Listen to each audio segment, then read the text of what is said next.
Hey guys, so I've had quite a few people ask me why choose Greenfoot? Why learn Java programming with Greenfoot to start off? Well, the cool thing about Greenfoot is that it's interactive.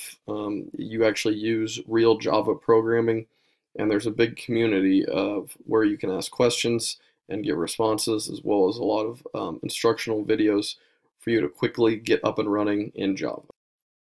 So this interactive visual world, you will learn object-oriented programming. We will create actors and worlds to build games and simulations. So here you might notice that we have the world, which is our background, and then we have our actors, which is Wombat, Rock, and Leaf, and we're able to manipulate Wombat, Rock, and Leaf and place them into the world and program them within this. Whereas a traditional Java IDE, this would not automatically be populated. You would have to design this and create this on your own. And so it makes it a lot easier to have an interface that we can actually work with from the very beginning. Greenfoot is a full IDE, which means that you can locate other methods within the code and other functions and instructions within the code. While you're programming along, it'll do some auto completion, syntax highlighting where errors are and describing what the errors are when you have them. You can also publish your work online as well as offline and create a true game that you can actually show off to friends. And you're not just going to be dragging and dropping. As you can see, we're typing out actual code, like this is a for loop. What you're learning while you're coding in Greenfoot is standard Java, and the concepts transfer directly to programming in all Java environments.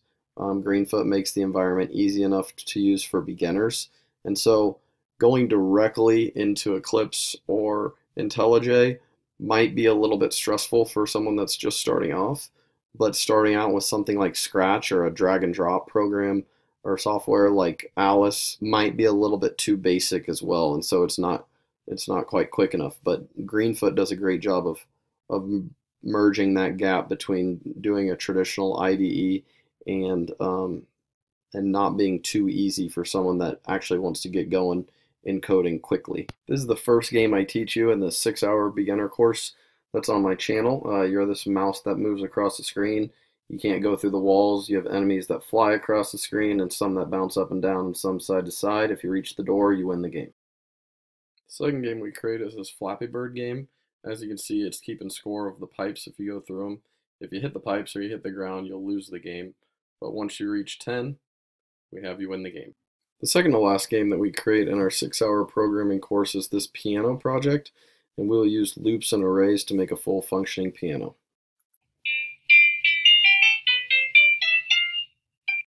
And here we have one of my oldest and most popular games to date. This is the platformer game.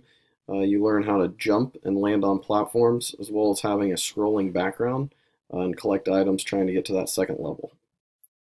In this game, we have our enemies fly from the top of the screen, and we keep track of how many we destroy, and we get a score counter for it and have a health bar and try to stop them from reaching the other end of the world.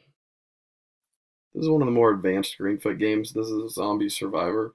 And as you can see, you can fire projectiles. There's a score, cash, you have this super boost that slowly grows up, and once you reach full super, you fire from all sides. There's a weapon upgrade in the upper right, as well as a timer and a health bar that's in red.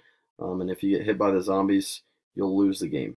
Here we have our Asteroids game. You fly around in zero gravity and try to break up the asteroids into nothing before you run out of health and lose the game. Here's our Frogger game, where the goal is to dodge traffic and try to land on these ships and turtles and cross all the way to the other side.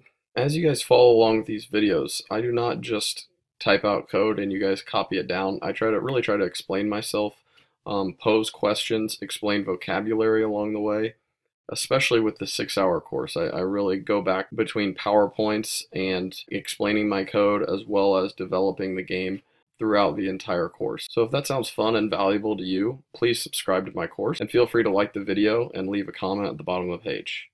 I hope you guys enjoy. Thanks for watching.